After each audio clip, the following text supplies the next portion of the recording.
Hi everyone, my name is Marie. I am content lead for energy and commodities at Commodities People, and I'd like to welcome you all to ETRC Online, the online series that gets you up to speed with what's happening in energy trading when it comes to compliance and regulations ahead of our energy trading week events in London and Houston, happening both, at the end of the year in September and October. So today we'll start off with a discussion on energy regulations in Europe, namely REMIT, followed by a session focusing on financial regulations. And to close off ETRC Online, we'll dive into what's happening in the US in terms of regulations for energy trading. So these sessions are a great chance for you to share concerns, ask questions to the panelists. So please do not hesitate to use the Q&A box at the bottom of your screen. So with no further ado, I'll leave you in the very capable hands of Bernard Walter from ENBW, who will moderate the first session. Bernard, welcome. Thanks for being here, and over to you. Thank you very much, Marie. Good afternoon also from my side. Welcome everyone to ETRC Online, the first session of this afternoon. It's EU energy trading rules, key changes to watch in 2026 and beyond. But as Marie already mentioned, I think we will be focusing on REMIT 2 in this case. Otherwise, we would probably need 3 weeks or the months up till the next physical meeting. So we focus on REMIT 2. My name is Bernard Walter. I work for ENBW Trading in charge of market design and regulatory affairs. I will be the host for the next 45 minutes. And before we jump into the actual topic, I would like to give the floor to our panelists this afternoon for a very, very quick intro. And then we start with the topics. And Cornelia, I'll start with you. Yes, hello everybody. Welcome from Switzerland. My name is Cornelia Kavan. I'm the head of market surveillance at the Swiss electricity regulator.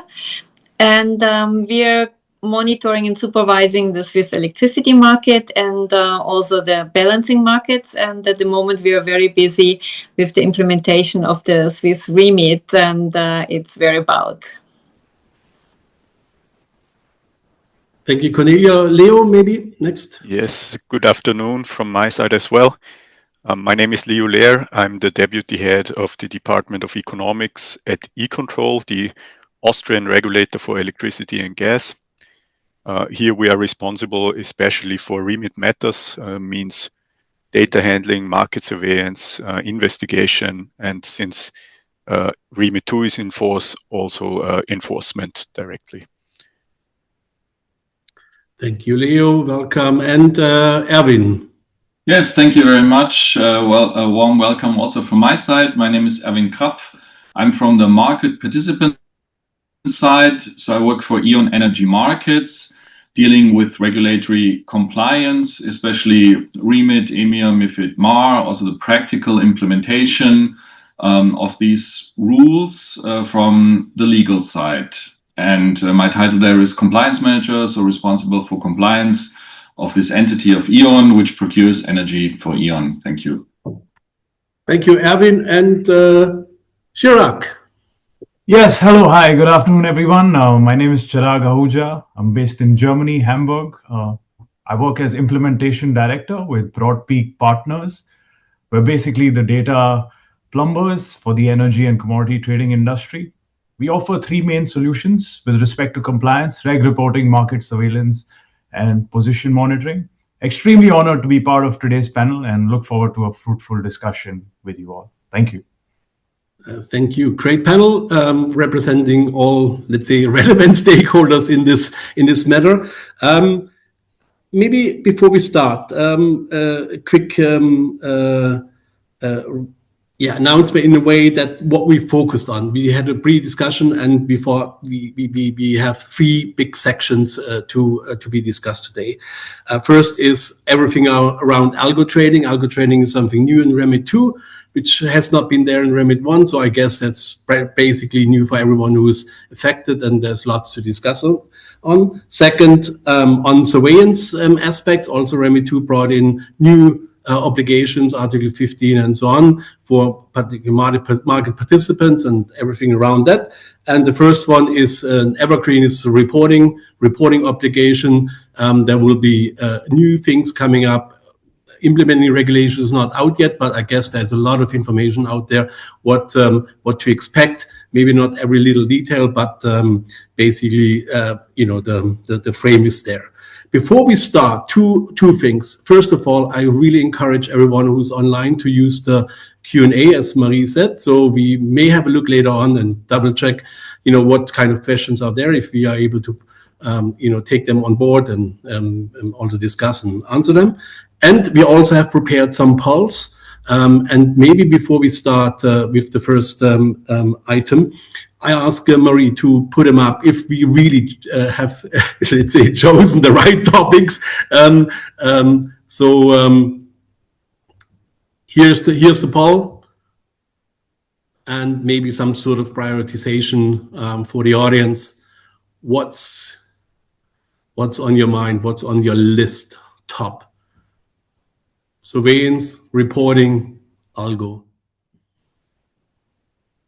So.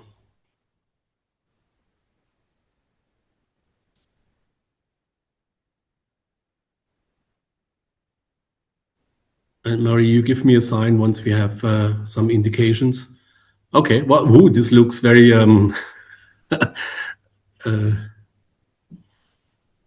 equal almost.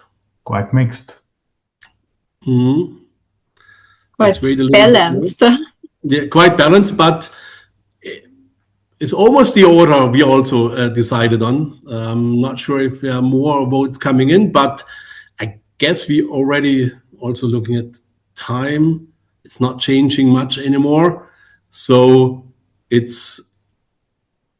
represents what we also thought it will be a key aspect. So now starting with the algo part, which has also come out first in the quick survey here. As I mentioned earlier, this is a new sort of like obligation, also governance side and everything around it, have a proper algo framework in place. And the question, of course, is maybe first to Erwin as a market participant who is possibly affected by this. What are the challenges? Can you not just like press some buttons and use what you already have possibly in place following MiFID or from the financial regulation side, or is it a different world? Yes, thank you, Bernhard, for this introduction. Yes, I mean, as you already insinuated there, it's not only about pressing buttons, right, or implementing what we might actually add.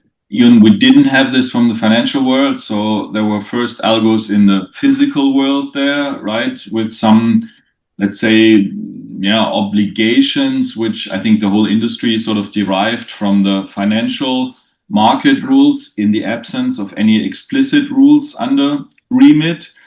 Now that we have these explicit rules under REMIT, of course, we looked at them.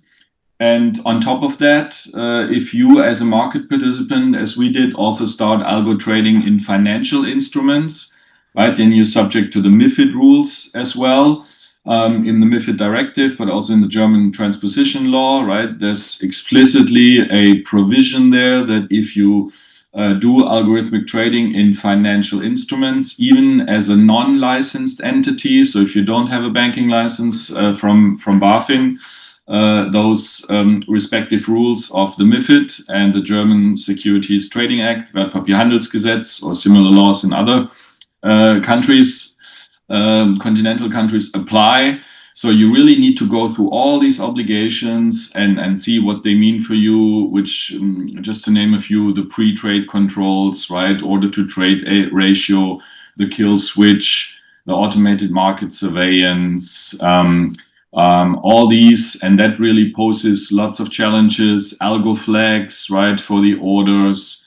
Your reporting also changes a bit. If you buy, you might have some in-house built algos, right, which offer some monitoring functions, some don't, right? You might buy some, or actually in-house built algos, you might have built in some control functions, or you might buy some off-the-shelf algos, right, which might not offer certain controls. Then you have to think about how to build your own controls, whether to use those algos. So really lots of questions. Real-time monitoring, for example, what does it mean? Then you have to decide, do I apply the same rules for all my algos, whether they come from the physical world, or the financial world, MiFID algos, right?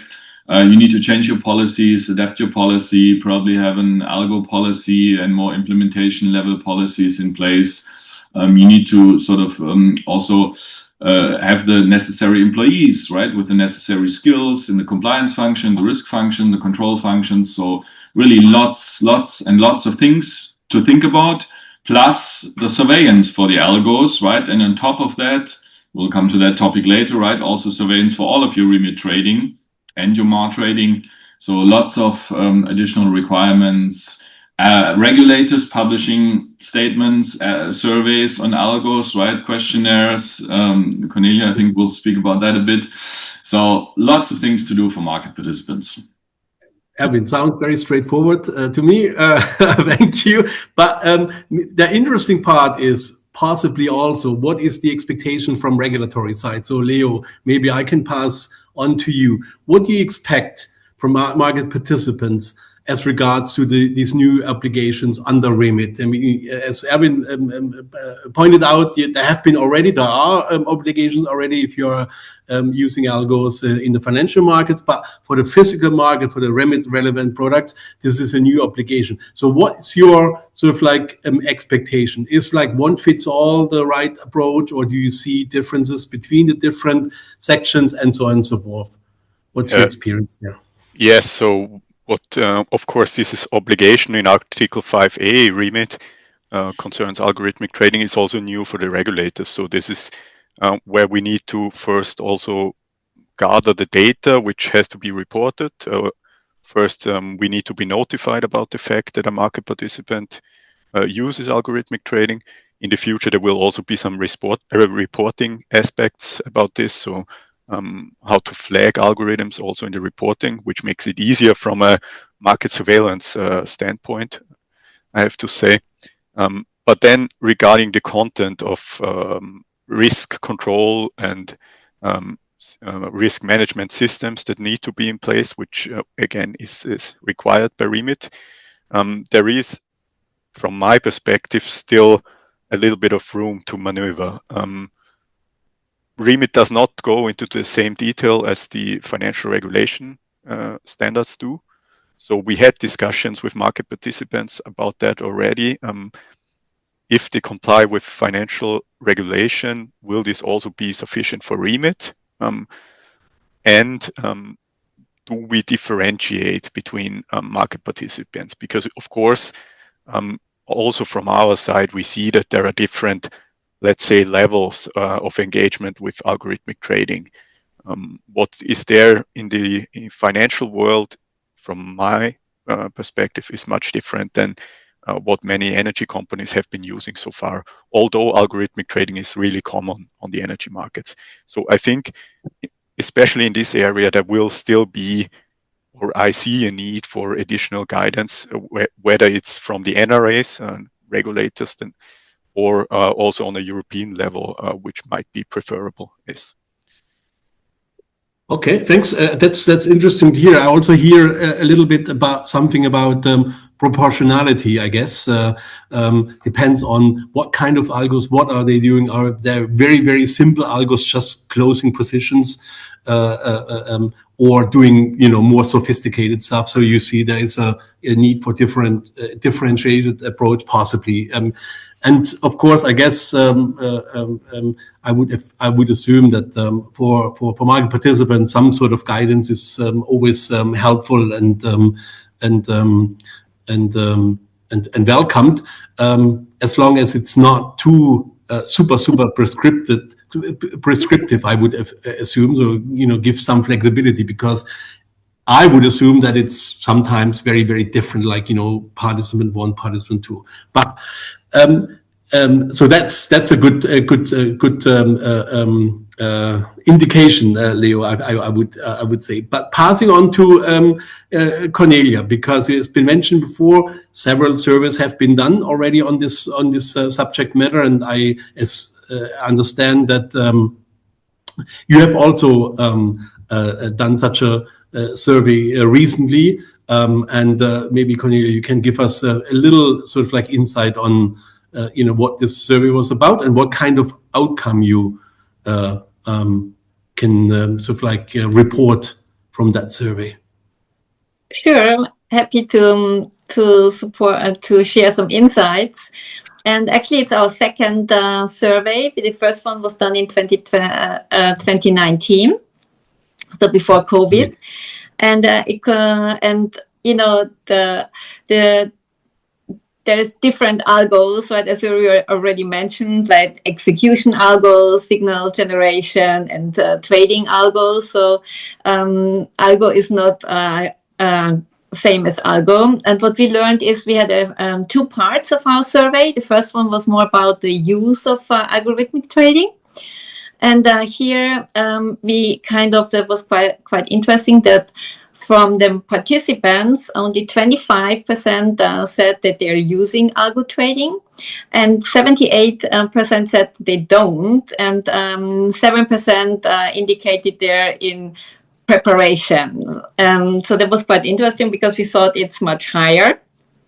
But from this 25%, that was really very interesting. We could learn that most of the participants use it only for 20% of the total trading volume, whereas there are some market participants, they use it for 100% of their trading volume. So there are really a broad difference on how to use and also where it is used. So there were algos used in futures market, in day ahead, but the majority of algos from the participants we ask and from the Swiss participants, they are in the intraday market. Mm-hmm. And the second part was, as Leo already pointed out, was more about all these governance and compliance topics. And we asked detailed questions about the development. Was it developed in-house or from a third party? The test phases, validation, documentation. And we also asked some questions about risk controls. And based on REMIT 2, that was needed to be implemented. And there were also some trading governments and the compliance and all these legal issues in-house trading. So that was very insightful. And what we learned from the participants was, in a way, two things that we noticed is the one thing that when it is implemented, most of the time, upper management and risk management is not involved in these processes, which we think that should change, because there need to be external governments, and it's not only about the trading department setting up an algo. And on the other side, we noticed that some market participants were not so strict on the record keeping obligations of 5 years, because of course if you really have an algo, you have masses of data, so it's also about this data storage, but you have to follow the rules here as well. So they were the insights from our market from our algo trading survey. Thank you very much, Cornelia. That's quite interesting. Probably it will be also interesting if you repeat these kind of surveys maybe next year again and see how things develop over time and what kind of progress there may be, and maybe also what kind of impact now you are outside the EU regulation, but with your own, you come to that later on, with your own Swiss regulation, very, very close to the EU regulation, how that may impact the developments also within companies. We already saw, because we go, of course, compared the results to the survey from 2019, mm-hmm. and there we already saw a big change. But I assume that it's going now much faster, these changes. Absolutely, I would have been surprised if that would not be the case. But now, Erwin, maybe to wrap up this section, because we have two more, and I have already been told, like, watching the time a little bit. Maybe your feedback to what Leo and Cornelia mentioned was that. Yes, I just wanted to follow up also on the question that you raised, Bernhard. So this question of whether market participants apply two regimes, right, separate regimes between REMIT and MiFID, or if they apply one regime. Did you also have do you have any questions on that, Cornelia, or is there any feedback on that? Or Leo, what would be your recommendation from the regulator's side? I mean, especially since you can have, and also what you mentioned, Bernhard, proportionality. You can have very simple algos, right? Should you apply the same type of controls, elaborate controls, pre-trade, post-trade controls, or do you see some leeway there depending on how many orders the algo sends to the market, how complicated the algo is, right? Do you see any? Did you incorporate that in your survey, or do you have any recommendations? Thank you. I can answer that. Coming to your last question, or I think, we looked also into the futures market. So in a way, but the first survey we did was mainly based on the definition in MiFID. And now many of these definitions are, taken on in REMIT 2. So now we based it on REMIT 2, on these definitions. And coming to your comment, do the same rules apply to, in a way, the small, just signal generators or algorithmic trading? And I would say yes, because we have seen already a couple of, even with just order placement and, one algo just had a really small thing, but it always does have an impact on the market. Because even if you like, there were some algos that had a problem with daylight saving time changes, and they just put it in our wrong, so they were imbalanced. It always has an impact on the market price, even if it's only a very small technical issue. And that's why I wouldn't do any deviation. An algo is an algo, and you really need to have an eye on it, and you really need to make sure it's working properly. Thank you, Cornelia. That's fairly clear. Maybe last point from your side, Leo, anything to add? Yes, maybe something to add. We have seen that market participants who already had MiFID MAR systems in place, even they had to make some adaptations for the energy markets, because they just work differently than most financial markets, and you need to have some very REMIT specific systems and procedures in place. On this side, I would say, yes, you need to adapt it. On the other side, for very small players or also very simple algo trading solutions, there might be some room to have a completely different system. If I just can add, the main difference between the algo and the survey in 2019 and the actual survey was that in 2019, there was what we found out that most users or market participants using algos, it was kind of an responsibility issue, because it was at that time was still more if it was a third-party algo, then the responsibility of the algo is with this third party, which is not true, right? It's always with the market participant. And I think this has now changed. And so the more you as a market participants are really responsible, same with your trader, you need to make sure they're really complying with the rules. Okay, I just saw, thanks Cornelia, that's clear. I just saw one a quick question from Dan. I think we covered it basically already. Are the rules applying, or should they similar to what we know already under MiFID? I think the answer is basically yes, with some deviation possibilities. That would be my interpretation. Also, because the two regulatory frameworks are different. I mean, we have RTS6 and all very, very prescribed features there, whereas under REMIT 2 so far it is fairly open and up to individuals to decide also maybe on a risk-based proportionality basis. But I would assume that diverting completely in two complete opposite directions, I think you have to find very good justifications. That would be my conclusions. Now, moving on to the next section, which was also ranked fairly high. That's the entire topic about market monitoring surveillance obligations, and also a new Article 15 under REMIT 2, where market participants have to have a proper process in place to monitor their own activities and report potential suspicious orders or trades, which at least some market participants already have been under the MAR, have been doing under the MAR framework already, but not everyone. And now this is also included under REMIT 2. Maybe now to kick off with the IT side, maybe on this, and the experience, maybe Chirag, you have made looking into these kind of aspects.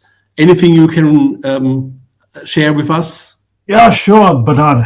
Thank you for that question. Very exciting times actually right now in the world of technology, trading, and regulations. This confluence is absolutely a fascinating time and place to be. While studying about this, I read that about 4,000 years ago, Hammurabi codified the laws of humans on stone. And today we're doing pretty much the same thing, but instead of stone, we're using silicon chips. And our perspective is that, well, my perspective is that regulatory reporting is becoming less and less of a legal problem and more of a data engineering challenge. By that, what I mean is, or to draw a simple analogy for the audience, if you go to a restaurant and you want to order a burger, and maybe after a while you change your mind and instead of tomatoes, you want onions. The waiter has heard you, but the kitchen has not. So what you get at the end is a burger with not what you're wanting to. More and more, in my observations of how we have systems in different companies, is the slow data drift happening because the landscape is getting much more complicated. Article 15 specifies that market monitoring solutions have been mandated by the regulators to be in place. Another article specifies that REMIT not only wants you to report what you're trading, but what is your actual exposure to the market. So from an IT perspective, this is becoming more complicated. Compliance data has now have to be brought in from trading systems, asset forecasting systems, retail systems, and sometimes even across multiple legal entities into one place to make these meaningful decisions. So the long and short of it is that from an implementation perspective where I sit, compliance increasingly depends upon having a coherent data architecture across trading, assets, and retail operations, where a lot of these companies play throughout the value chain. And firms that will treat regulatory compliance not just as a reporting exercise, but as a data governance challenge across the trading stack will be well prepared for the future. Thanks, Chirag. Sounds like good opportunities for you and your colleagues also to support and help companies here and those who are affected. And maybe I ask Erwin, maybe your view is that is it again pressing just some buttons because you already do it anyway, and now you just include REMIT products and it's not an issue at all? Or do you see differences again, maybe because of different, financial markets versus physical markets, long-term markets versus super short-term, ultra short-term markets, and so on and so forth? Is it a straightforward exercise or is it a bit more complex? No, I mean, I would say it's. I mean, luckily, it's a bit more complex, right? And luckily, also still, I think regulators have the same approach, right? And ASA also said that in its guidelines. I mean, in the end, you always have a human analysis, right? If you have an alert and it can't be clarified, right, whether it's a false alert, a false positive, or really is a suspicion in the end, I mean, at least for now, right, luckily enough for us and others in risk functions, you still need a human analysis. Plus, you need to really, even if you buy one of the standard tools available on the market for surveillance, right? The challenges we have is when you look at the physical market and the financial market, it's very different, right? Intraday trading, just the number of trades, right? The volatility of the prices, right? I mean, if you look at what happened recently with the oil price, right? On Monday, where the oil price goes up to $120 and then it drops back after a statement of Trump to $80, right? It's so volatile. If you set your tool, right, at a limit of 100, then it's suddenly, then you might ask you might have a lot of alerts, right? Why people traded at the beginning, they bought oil for 110 and then they bought it later for 85, right? What's the difference? Or why did you set it 110 when the price later dropped to 85 and so on? So all this volatility, right? The number of alerts, there's lots of different physical market. Very often in the physical market, there's actually power plants behind that. You have certain price levels. You trade for assets. You trade for power plants. You might have to sell, right? You might have to just provide market access for another group entity. So that also maybe makes you less price aware, right? So you're in a position to sell. You have a market order. So all these rules and justifications, of course, in the future, you could program some strategies, right? So that your tool would know exactly if this is linked to this particular strategy. But right now, I don't really see that. It's too complex, difference between physical and financial markets, number of trades, volatility, very different markets. I mean, in the future, there will be AI, I'm sure. It's already starting, right? Introduced in the tools. But right now, it's not a straightforward exercise. You buy a monitoring tool, it does the reporting for you, it does the position limit monitoring, it does the trade surveillance, and it maybe even sends a store if needed, right? Or decides on a store. That is not possible at the moment, luckily. Okay, that's interesting to hear. But in the near future, whenever there is, you see that there will be lots of algos monitoring the algos and doing all the required regulatory obligations, reporting, sending stores and stuff like that. Let's see. Before I move, Chirag, if you want to react immediately, then let's go. Otherwise, I would ask Leo to respond also from regulatory point of view. But absolutely. I just wanted to confirm and second what Erwin said about AI and technologies coming in there. I totally concur. The financial run-of-the-mill solution we've seen is not directly applicable to the energy world, and I just agree with him. Thank you. Thanks, Chirag. Maybe, as I mentioned, Leo, what's the expectation from a regulatory point of view on this, and also on these new surveillance monitoring obligations under REMIT 2? Is there anything? Again, there is some experience under financial markets, but not necessarily under the REMIT sphere. So, what's your approach? What's your expectation there, Leo? Yes, thank you for the question. So, our expectation was that this adds another layer of defense against market manipulation. So we have market surveillance by regulators. We have market surveillance on the level of trading platforms. And now also there is this obligation for the individual companies. And I find it very interesting what was said by my colleagues here today, because it already gives me a feeling that this has some positive impact on the market participant level. Because what I think is that this obligation in a way brings compliance, and especially REMIT compliance, to the center of the company or the market participant. So it connects on the one hand through procedures, but also, as we heard, through data streams, the different markets where a company is trading, or the different legal entities within a group. All these things have to be combined in a market surveillance system to have meaningful views on what the company is actually doing. And also the different levels like exposures or the individual trading instances, alerts on certain market situations. So to have this all in one place, I think for many companies is already quite a big exercise, might also cost some money, a lot of money actually. But in the end, I think there are some benefits on the one hand in terms of compliance, of course, but on the other hand, you might also be able to use this combined view on the data in order to have also more effective, more efficient trading procedures in the end. So I think that's a beneficial outcome. Okay, thanks, Leo.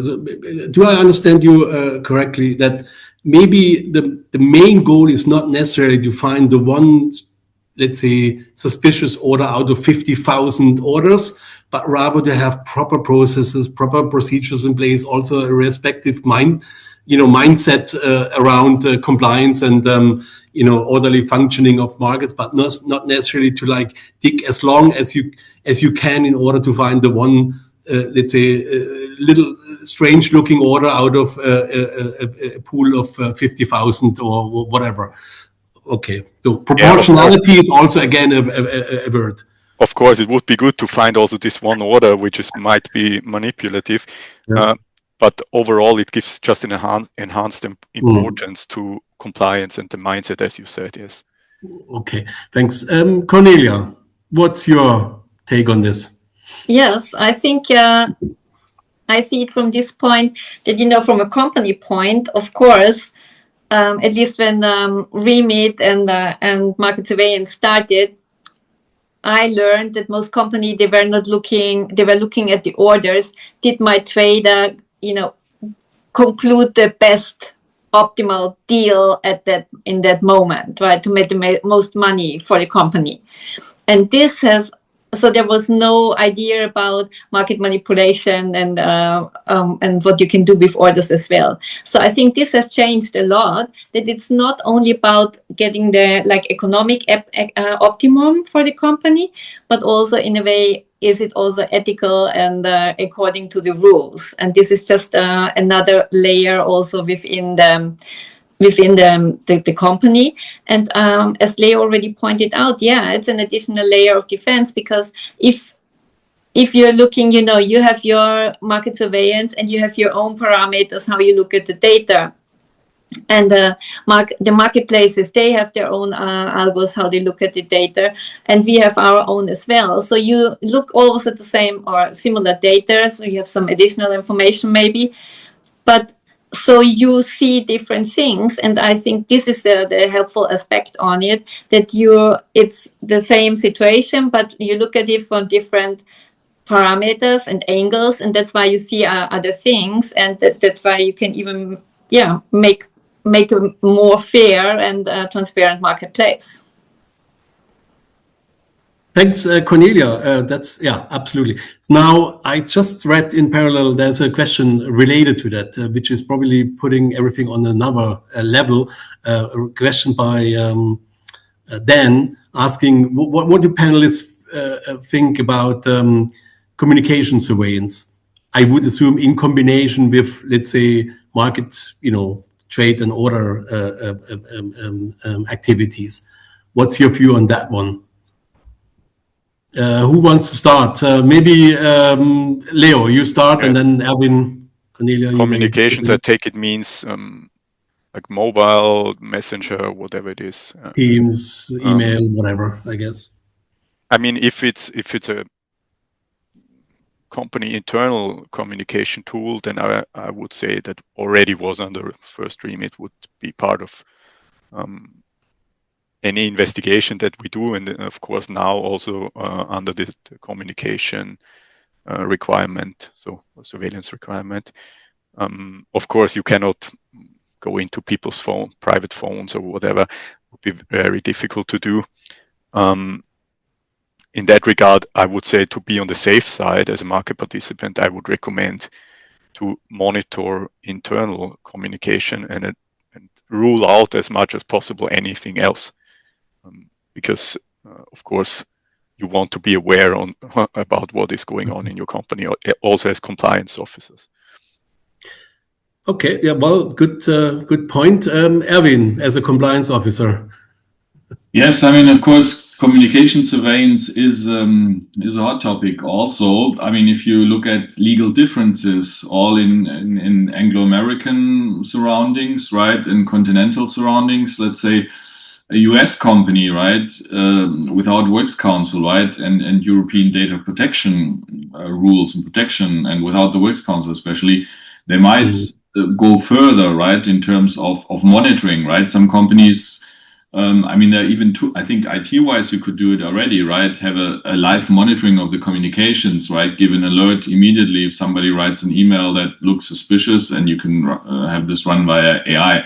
Of course, that's something we would never do here, right? And so I think this live monitoring, what or phone conversations, right, to monitor to them and give alerts if something could be suspicious. I think this is not feasible, and also I'm not sure what the added value would be. Of course, as you said, Leo, if there is a request for information, right, from the regulators, of course, then you have to collect the communications and the emails, and that is usually all available. IT can do that. You have some countries like UK, right, where you have to store already the REMIT communications for a certain period of time, and the regulator often has the right to ask you to store it longer and then request delivery if it's related to UK REMIT, UK delivery. One more minute, sorry, Erwin, to interrupt. A very interesting various solution available, but we need to consider also the limits of German data protection rules if we look at the fines or also that have been out there for some companies like Telecom and Bahn and so on, and the data scandals. Yes, thank you.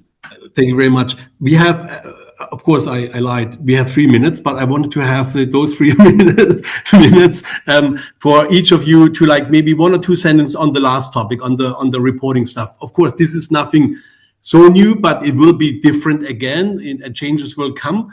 Maybe, a quick outlook also, like, what do you expect implementing regulation not out yet? What do you expect? Do you think it's going to be a real pain, or what's your, let's say, take on that one? And maybe I start with, Erwin, maybe I start with you because you're right there.